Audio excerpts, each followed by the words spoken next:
2026 തുടക്കത്തിലേ ഇന്ത്യക്കാർക്ക് അഭിമാനിക്കാൻ പറ്റാവുന്ന ഒരു സംഗതി എന്താ വെച്ച് കഴിഞ്ഞാൽ നമ്മൾ ലോകരാജ്യത്തെ 4ാമത്തെ ഏറ്റവും വലിയ സമ്പദ് വ്യവസ്ഥയായി മാറിയിരിക്കുകയാണ്. ഇത് ശരിക്കും വിശ്വഗുരു മോദിജിയുടെ വിജയമാണ്. മിത്രങ്ങൾക്ക് അഭിമാനിക്കാനും സന്തോഷിക്കാനുള്ള നിമിഷമാണിത്. ശരിക്കും ഇത് കേൾക്കുമ്പോൾ നമുക്കും അത്ഭുതം തോന്നില്ല. 4ാമത്തെ ഏറ്റവും വലിയ സാമ്പത്തിക രാജ്യം എന്ന് പറയുമ്പോൾ യാഥാർത്ഥ്യവുമായിട്ട് ഒരു പൊരുത്തവുമില്ല. നോർത്ത് ഇന്ത്യയിലെ അവസ്ഥയൊക്കെ കാണുമ്പോൾ നമുക്ക് തോന്നുന്നത് ഇത് എങ്ങനെ സംഭവിച്ചു എന്ന് തോന്നും അല്ലേ.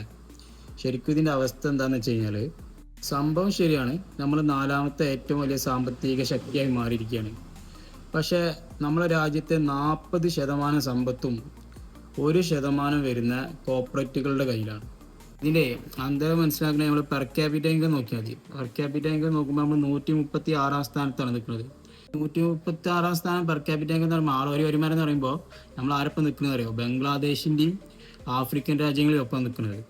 ഈ കണക്കും വെച്ചിട്ടാണ് ഈ സോഷ്യൽ മീഡിയയിൽ ഈ സംഖ്യകൾ ഊതി ഉറപ്പിച്ച ബലൂണായിട്ട് നടക്കുക. പൊട്ടന്മാരാക്കണേ നമ്മളെ, വേറെ ഒന്നുമില്ല.